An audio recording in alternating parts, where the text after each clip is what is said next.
Katanya bebas. Iya, orang masuk Islam bebas, tapi keluar nggak boleh. Orang tidak dipaksa masuk Islam. La ikraha fiddin. Tapi kalau sudah masuk Islam, ya tidak boleh keluar. Konsekuensinya ya dibunuh. Jadi kalau kamu sudah yakin kalau keluar Islam dibunuh, ya jangan masuk Islam. Begitu tak pola pikirnya. Oke, itulah fikih. Itulah fikih. Ini yang diperjuangkan, ingin diterapkan di negara Indonesia ini. Haleluya, haleluya, haleluya. Assalamualaikum warahmatullahi wabarakatuh. Salam Aki. Aku kabarkan Injil keselamatan. Bapak Ibu Nisi Tuhan, ketemu lagi dengan saya, Evangelis Afraham Effendi Usman.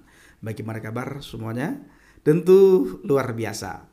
Dan saudaraku, dalam Injil Matius 12 ayat 33, firman Tuhan berkata, "Jikalau suatu pohon kamu katakan baik, maka baik pula buahnya. Jikalau suatu pohon kamu katakan tidak baik, maka tidak baik pula buahnya. Sebab dari buahnya pohon itu dikenal." Itu sebuah pohon. Begitu juga kita manusia. Dikenal dari apa? Kita dikenal dari tingkah laku kita dikenal dari perkataan kita dikenal dari kehidupan kita sehari-hari. Begitu juga sebuah agama dikenal dari ajarannya. Dan juga kita melihat ajaran itu baik atau tidak baik, kita bisa melihat dari pengikutnya, saudaraku. Bagaimana kelakuan pengikutnya? Mau dia agama A, agama B, agama C, agama D, agama E. Apapun agama yang dianut oleh seseorang, kita bisa melihat daripada ajarannya. Ajarannya bisa kita ketahui daripada pengikutnya. Kita bisa melihat pengikutnya daripada tingkah lakunya, daripada tutur katanya. Maka firman Tuhan katakan dalam Injil Matius 12 ayat 33. "Jikalau suatu pohon kamu katakan baik, maka baik pula lah buahnya. Jikalau suatu pohon kamu katakan tidak baik, maka tidak baik pula buahnya. Sebab dari buahnya pohon itu dikenal." Sebatang pohon dikenal dari buahnya. Pohon yang baik akan berbuah baik, akan menghasilkan buah yang baik. Sebatang pohon dikenal dari buahnya, pohon yang baik akan berbuah baik, begitu pula sebaliknya. Kita sering mendengar daripada teman-teman kita dari seberang bahwa tidak ada pemaksaan dalam beragama. Benarkah seperti itu? Mari kita lihat, saksikan sama-sama bagaimana cuplikan video berikut ini. Dan sebelumnya kepada teman-teman dari seberang, untuk menempatkan hati dan pikiran di tempat yang netral, jangan belum apa-apa sudah menghina, mengolok-ngolok, mencaci maki. Dengarkan dulu baik-baik, lalu renungkan, habis itu baru berikan tanggapan Anda melalui kolom komentar. Mari kita saksikan sama-sama bagaimana cuplikan video berikut ini. Katanya bebas. Iya, orang masuk Islam bebas, tapi keluar nggak boleh. Orang tidak dipaksa masuk Islam. La ikraha fiddin. Tapi kalau sudah masuk Islam, ya tidak boleh keluar. Konsekuensinya ya dibunuh. Jadi kalau kamu sudah yakin kalau keluar Islam dibunuh, ya jangan masuk Islam. Begitu tak pola pikirnya. Oke, itulah fikih. Itulah fikih. Ini yang diperjuangkan, ingin diterapkan di negara Indonesia ini. Syahrini bahas soal tak ada Tuhan Yesus, auto dituding netizen sebarkan ujaran kebencian. Ya, ini tulis oleh suara.com. Nah, kita lanjutkan teman sekalian, dia katakan di sini, sejak menikah dengan Reino Barat, Syahrini memang dikenal lebih syar'i ya, sampai membatasi diri untuk tampil di depan publik. Ya, tak jarang Syahrini membagikan kutipan Islami, video ceramah atau potongan ayat Al-Quran di media sosialnya. Lalu teman-teman sekalian, namun kali ini unggahan Syahrini soal Yesus sebagai Nabi Tuhan justru menimbulkan pro kontra. Karena unggahan istri Reino Barat itu membahas soal perbedaan cara pandang umat muslim dan non-muslim terhadap Yesus. Menurut thread yang diunggah Syahrini, gambaran Yesus tidak sesuai dengan gambaran Tuhan dalam Islam. Karena Yesus masih memiliki keterbatasan sedangkan Tuhan adalah maha sempurna.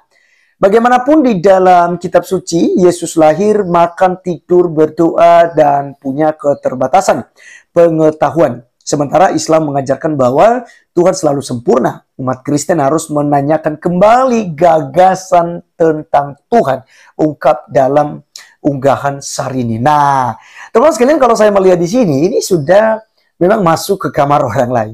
Ya ngapain pula Anda mau menyiarkan? Orang Kristen bukan orang bodoh loh Mbak ya.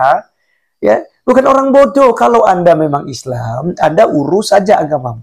Ya, di dalam surat Al-Kafirun itu kan lakum dinukum waliyadin. Udah jelas itu. Jadi, nggak perlu Anda mau campuri. Kami mau tuhankan siapa kayak gitu ya.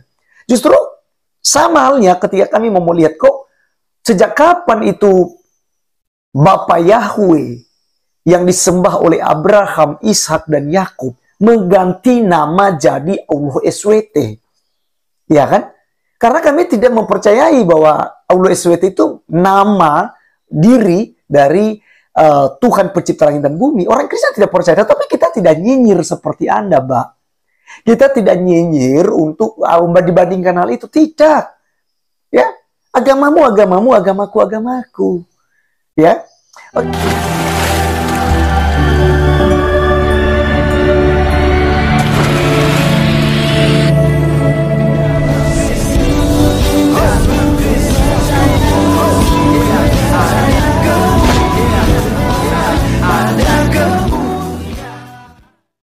Salam Alechem Bishem Yeshua HaMashiach. Salam damai sejahtera di dalam nama Tuhan Yesus Kristus untuk kita semua. Teman-teman sekalian, pada video kali ini kita akan mendengarkan satu ceramah daripada Kiai Haji Buya Sakur dan juga Ustadz Abdul Somad ya. Di mana teman-teman sekalian mereka berkata bahwasanya orang itu boleh saja masuk Islam, bebas ya, bebas masuk Islam. Ya. Tapi jangan coba-coba keluar.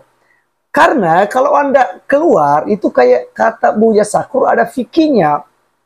Itu pasti akan dibunuh. Ya kan gitu.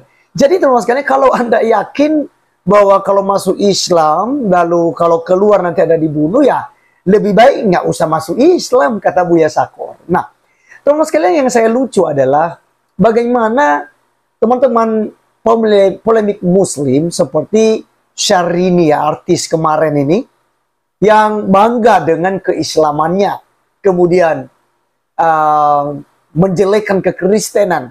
Atau misalnya ambil contoh lain, misalnya Ustadz Ahmad Kainama, ada Donditan, ada Aristo, ya, ada Sinandar, ada si Juma yang terus menyerang kekristenan, terus menghujat kekristenan.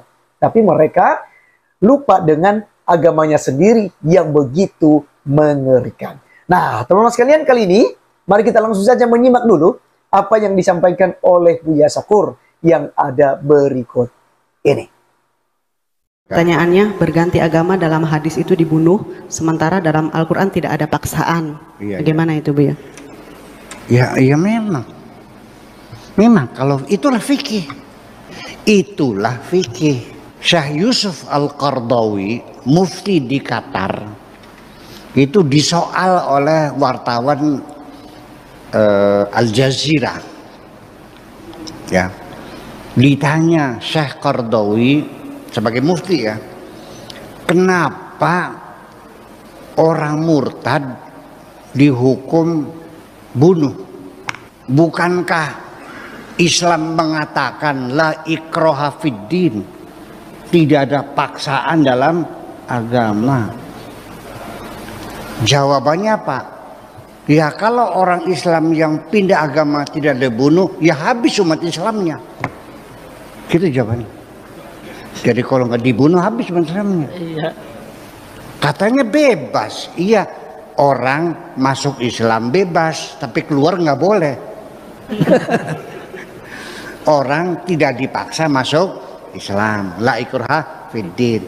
Tapi kalau sudah masuk Islam, ya tidak boleh keluar. Konsekuensinya ya dibunuh. Jadi kalau kamu sudah yakin kalau keluar Islam dibunuh, ya jangan masuk Islam. Begitu tak pola pikirnya. Oke, itulah fikih. Itulah fikih. Ini yang diperjuangkan, ingin diterapkan di negara Indonesia ini.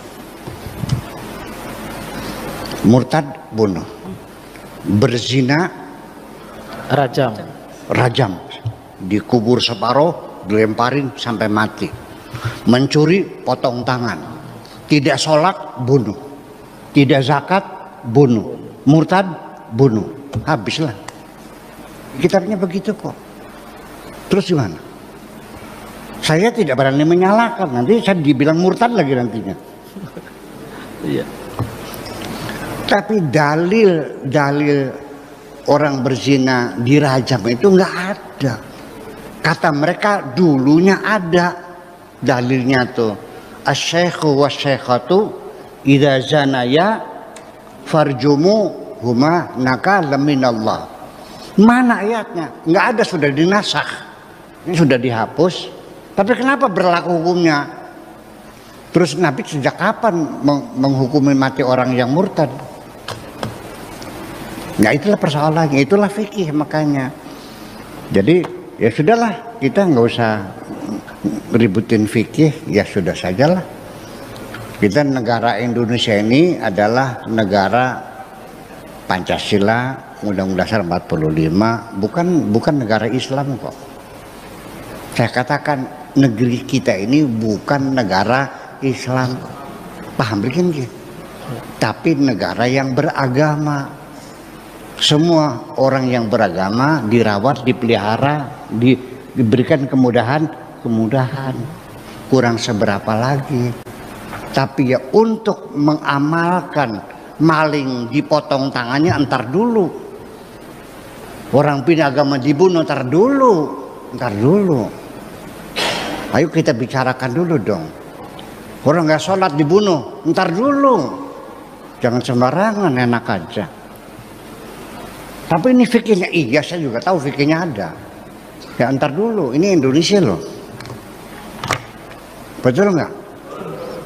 Nah, jadi artinya apapun yang ada di dalam Al-Qur'annya, hadisnya, keputusan hukum-hukum, itu jangan kau anggap sudah final dan berlaku untuk selamanya. Nah, saudara dikasih Tuhan, para pencinta Jalha Baget, bagaimana tanggapan kita semuanya setelah sama-sama mendengar penjelasannya, setelah sama-sama mendengar cuplikan video tersebut? Ayo kita tulis di kolom komentar apa yang kita dapatkan dan mari kita pergunakan jari-jari kita dengan baik. Kita pergunakan komentar kita dengan bijak. Di akhir video saya selalu mengajak kita semuanya supaya tetap berteguh di atas fondasi iman yang benar. Terima kasih. Assalamualaikum warahmatullahi wabarakatuh. Salam Aki. Aku kabarkan Injil keselamatan. Bapak Yahweh Bishop Adonai Yesus Hamasiah. Ruah Kudus memberkati kita semua. Haleluya. Amin. Salam murtadin. Terima kasih.